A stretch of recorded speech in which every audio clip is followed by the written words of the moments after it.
Welcome to Nonprofit Nerd Impact Unleashed. Get ready to dive into the world of nonprofit leadership and sustainability, where the passion and unstoppable dedication of those making a real impact are celebrated. With your host, Jarrett Ransom, get ready to explore inspiring stories and game changing strategies of nonprofit leaders from across the sector. In this season, we're focusing on critical management challenges that are key to the long-term success of nonprofit organizations. Nonprofit Nerd Impact Unleashed is your go-to podcast for no-nonsense, in-depth conversations with the real-life superheroes of the nonprofit sector. Get ready to unleash your inner nerdiness and learn how to navigate and overcome the challenges that help build stronger, more sustainable organizations. Now, let's dive in and harness the collective power of our nonprofit networks to create lasting change. Hey there, my fellow nonprofit nerds. Welcome back. It's Nonprofit Nerd Impact Unleashed, and I'm your host, Jarrett Ransom. And today's episode is going to look a little different. No guest, just me, you and me reflecting together. This is episode 9 of season 6, and I felt it was the right moment to pause, take a breath, and offer a bit of reflection from the field. From my personal lens, as someone who's walking alongside you, yes, my fellow nonprofit leaders, every single one of you, every single day. So I wanted to dive in and answer the questions, have some conversation points that I have gleaned from my previous conversations with some amazing rock stars here in our sector and across the nation and into Canada. So as I do that, I really want to share with you how over the past several months, I've had the absolute honor of working with a wide range of organizations, all nonprofits, because I only work with nonprofit organizations. When someone asks me, I say, yes, I eat, breathe, and sleep nonprofit. It's what I do. But I've been working with some organizations navigating some major leadership transitions. I've worked with some organizations that are rebuilding after burnout, and many just truly trying to stay afloat amidst the storm of uncertainty. And yes, that storm is still very real. And I'm sure as I say this, many of you in the gut. So I recently wrapped up a governance transfer with an organization where I was serving as their interim executive director. And transitions like that are never easy, but they are sometimes necessary. And when they are done with transparency and care, they can truly set the stage for long-term sustainability and growth for a program. And so that's exactly what we are looking to do. The program will continue. The mission within that program will amplify under a governance transfer and in the hands of a different leadership team, board, staff, and the like. So I'm really excited to see where that mission will go and how it will thrive through that programmatic effort under another nonprofit. I'm also stepping into a new role as interim CEO for an Atlanta-based nonprofit that is doing some powerful work in the community and around the nation through their public defense training. I must share that for me, I'm immediately finding it humbling and challenging, and it's exactly the kind of work that reminds me why I love this sector so much, because we are nothing if not resilient. And I'm really enjoying getting my hands into the mix of this mission and being involved with the organization as they look for their succession path. So in addition to that, I'm also still coaching fundraisers and nonprofit professionals around the globe. I've got one incredible executive coaching client right now who is digging deep to grow her grant writing business by defining her value. She's leading her clients with clarity and confidence. And I see so many others asking the same questions. So today I want to take a moment to answer some of the very questions that I usually ask my guests. And the first one is really around that leadership and sustainability and what it is looking like today, considering our current state of affairs. And when I look at that and I see that intersection of leadership and sustainability, to me, it really does look different, even than, 12 months ago. So leadership today, I'm finding, requires a lot of emotional intelligence, flexibility, honesty, and transparency. And it's no longer about having all of the answers. I do believe that leadership is really about asking the right questions and inviting others into the process. I also believe that leading with transparency is critical during this time, especially when the road ahead is so unclear and so uncertain for the majority of us. And when I think of sustainability in our current times, I do believe that this is less about growing for growth's sake and more about right sizing. It's about protecting your people and making decisions that are rooted in your mission, not just the money. And when I talk about sustainability right now, I use an analogy of a balloon. And I think we've all probably blown up a balloon. And what I love about this analogy is that you can blow up a balloon at any size, right? You can have small balloons and you can have some of the most largest balloons. Even when you keep pumping air into them, you might think this is going to explode. And you kind of, draw back your body thinking, oh my gosh, when is that dreaded sound going to happen? So if you think of an analogy, that right sizing piece is really around what size is right for your organization right now in the midst of so much uncertainty, so much lack of resource. That's not proper grammar, but really looking at it from a lens of what are our resources, what's possible, and how do we thrive, right? Not just survive, but thrive in this current time. So I hope that analogy landed with all of you, my listeners. And that has been my go-to. I've seen the faces of people and how that really resonates. So again, really finding out for sustainability's sake, what is the right size of your organization to navigate these uncertain times? And I do think that leadership is so important to navigating these times. And when I look back at my personal leadership style, I am leading with clarity and I'm leading with compassion. And I will also admit that this has not always been my leadership style from the very beginning. But like success, the definition of leadership for me has changed. So the definition of success has changed, the definition of leadership has changed. And I do think that my style has evolved over time. I certainly don't pretend to have it all figured out, but I show up consistently and I focus on asking those thoughtful questions. I remind myself to listen more than I speak, right? Like 2 ears, 1 mouth for a reason. And I prioritize relationships over ego every single time. That is really my leadership style. Is especially important in interim leadership because I walk into organizations that are in transition. There's often loss, there's often burnout or conflict. And my role is to stabilize, it's to center the mission and to help the teams breathe again so they can begin to build and stabilize their path forward. And that is what I'm here to do. As I mentioned, I just took on an interim CEO role. It is my 11th in my career. And I'm really enjoying the opportunity that this brings, not only for my leadership, but to lead others and to help others define and maybe redefine their own leadership skills for themselves and how you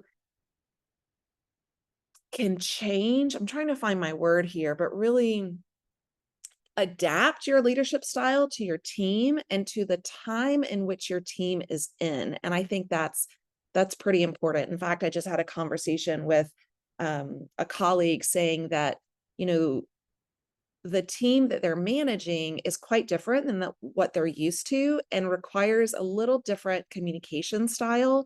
And so the leader needs to really adapt that communication style to resonate with that current team. And I think that they will start to see a shift, right? A shift in the culture, a shift in the morale, and a shift in success. So I think looking at your leadership style, not only for you internally, but what does your team need? How are they responding to the different ways, and where might you need to adapt is a great reflection.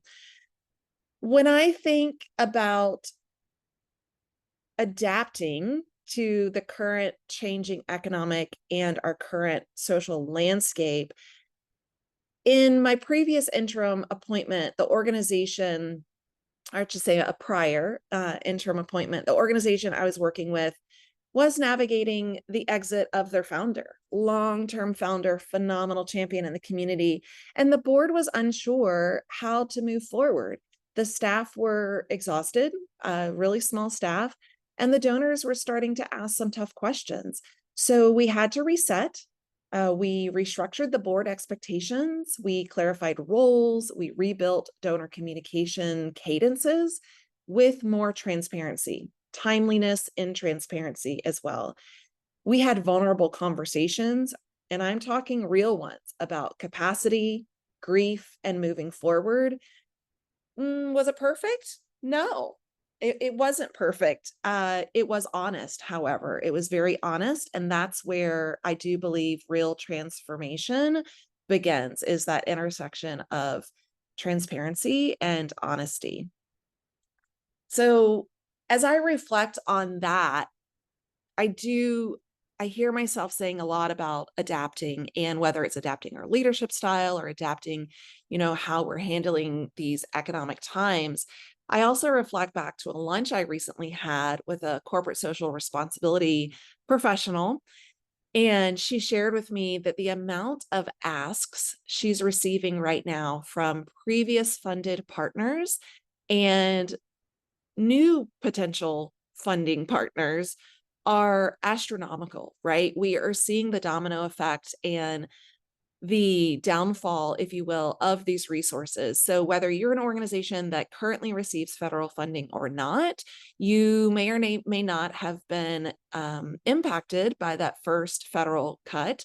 However, we are starting to see now, if you haven't already started to see this for your organization and your funding revenue, that is going to impact organizations that don't receive direct federal dollars, but maybe you receive dollars from your, local municipalities, and some of that funding to your cities and your states might be impacted from that federal top line. And so to hear that reflection, or observation rather, from that corporate social responsibility individual was really eye-opening. And I knew this was happening, but to hear it firsthand from someone in the role that is seeing an influx of requests, an influx of critical requests, because she did mention these are requests coming through saying, basically, help us keep our doors open, help us keep doing what we're doing.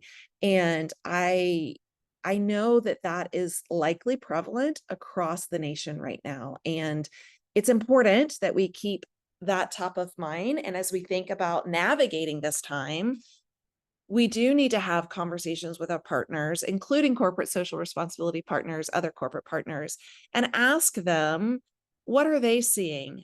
What are they receiving by way of request? What is available to them? Have they changed their philanthropic models or focus or distributions, right? Really have those inquiry conversations with them. I think that is really important.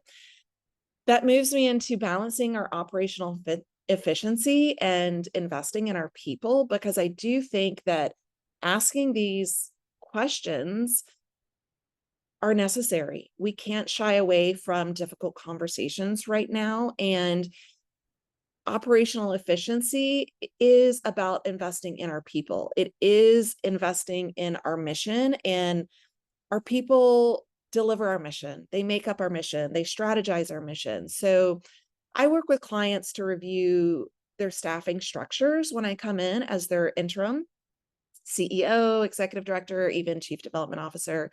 I help to identify those gaps and also identify where we can build out systems that are both lean, but they're not brittle, right? We are looking for lean, but not brittle. And I always advocate for including room in the budget for training, coaching, even sabbaticals, because burnout, y'all. Yes, I'm working with Atlanta clients, so y'all is coming back in my vernacular, but burnout is still prevalent. We have stayed in this crisis moment for a long time. I was sharing with a colleague that in the height of the pandemic, 2020, I stepped into, an interim ED role, and it was for an organization that was aligned with providing basic hygiene to the unsheltered community members in the greater Phoenix community.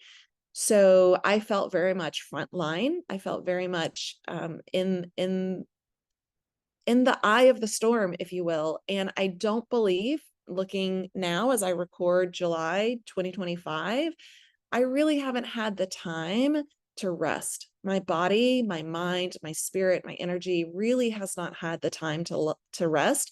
I joke and say so many people had the luxury of, becoming mixologist at home or perfecting their baking, in particular bread, and many of us have not had that luxury. So we're tired, and I do believe that investing in our people will invest in our mission and does invest in our mission. And so as I know that that's often the first line cut in our budgets, there's opportunities that are low cost and even no cost where you can invest in your people. I think of Fundraising Academy, shout out for being a sponsor this season. They have a phenomenal online portal. It is free. It is free for you to check out and archive a plethora, if you will, of training services. And this is available for staff, for board, for volunteers. So I do encourage you to check out what are those free and no cost or low cost options where you can invest in your professional development if you have reduced those dollars. I think that's still really important. And then from a morale standpoint, again, I talk to my clients often about how is the staff, how is the morale, how are we managing right now? And maybe we give them a half day off. Maybe we give them another work from home day that we don't usually give them. If you have the luxury to do some outings, I know I'm going to give a shout out to Melissa Steimer at Gabriel's Angels. She's doing some phenomenal outings with her team. They did aerial yoga. They went and did an escape room. So again, build these opportunities into your team dynamics when you can. Is that always professional development? Perhaps not, unless, the aerial yoga fits into your mission somehow. If so, pretty cool. But likely not for most of you. But that is team building. And that is, your team are the ones that you lean on. They are the leaders that surround you. And so I often find professional development, personal development, and team building are hand in hand. They are complements of one another. So I encourage you to look into those options. Low cost, no cost. See what's available. So moving into that sustainability, and I asked my guest how they define sustainability in the organizations. And for me, when I reflect on sustainability and have the privilege to look back at the guests that I've spoken with, I believe sustainability is really, do we have the capacity to weather the change without losing our core? So for me, sustainability does mean having the capacity to navigate this change right now without losing who we are, what we do. And that includes financial health, of course, but also that cultural health that I speak about so much. I look at how decisions are made, how power is shared, and if organizations' values, if their values are being lived out in real time. And I think that's important for us to recenter in our core. I also look at partnerships. Is the organization trying to do it all by themselves, or are they building strong collaborations that can help them stretch their impact without burning their team? right? Are we looking at those fruitful collaborations? Are we looking at those partnerships where we can navigate through these times by leaning into our professional peers in ways in which, let's be honest, maybe they're stronger than us in that area? We do not have to be all things to all people. And I do think that happens often in our sector is the mission creep, we want to be there for our community, and we often take on more than what we're capable to do, and particularly capable to do well. So I look at those collaborations, and I encourage you to look at collaborations too. Where can you stretch your impact without burning out your team? And I think that's going to be important during this time. So I think that really covers the questions. But again, I just felt that right now was a great time to take a pause, take a breath, for me to share what it is that I'm seeing and doing and observing through our sector in the trenches right along with you. And I am so glad that you've been listening to this podcast. I know that we as nonprofit professionals, we wear many hats, different hats, stacked hats, nonstop. So I want you to congratulate yourself. Congratulate yourself for being here today in the sector, doing the great work that you're doing, and to tell someone else today that they're doing a great job, because we are often in a thankless environment. We keep doing what needs to get done. And I want you to take a moment to pause and breathe and thank yourself, but thank a colleague, whether it's someone that works with you in your office or someone that you're connected with on LinkedIn, or from a professional group or organization. Thank someone today. That's my task to you, is thank yourself and thank someone else. So if you are interested to learn more about the interim leadership work that I do, the fundraising coaching I do, or the facilitation work that I do, please check me out on LinkedIn. Of course, you're here on my podcast, so you've found me. And I'm really glad to have all of my fellow nonprofit nerds with me today and diving into this work together. I encourage you to reach out. I am here to be of service. Just as our previous guest said, Gerard Williams, I love that. So I'm always up for a virtual coffee and a real conversation. I am here with you, and I never want you to feel alone. And that is my takeaway. You are not alone, truly. Leadership in the sector can be so isolating, especially in that C-suite space, but it doesn't have to be. So surround yourself with community, ask for help, take breaks, and remember your well-being is not separate from your organization's success. It is essential. I'm going to say it again. It is essential to it. So your well-being is essential to your organization's success. Oh, that was a lot. And it feels good to share that, because again, when I speak with my guests, I want to hear from them. Sometimes they'll turn the tables, sometimes they'll ask me a question, and I appreciate when they do that. And I really am just so honored to have these conversations and the dedicated time to lean into these rock star leaders across the nation and hear what they're doing, what they're seeing, and how they're moving through right now. So as we close out season 6 of Nonprofit Nerd Impact Unleashed, I just want to say thank you. Thank you for the work you're doing. Thank you for showing up, and thank you for joining me on this journey. Huge shout out again to Bloomerang and the Fundraising Academy at National University for sponsoring this season. Your support is what allows these conversations to keep going. We'll be back soon with season 7, and I can't wait to dive deeper with you. But until then, keep nerding out and stay well, stay rooted, and stay in community. Thanks, friends.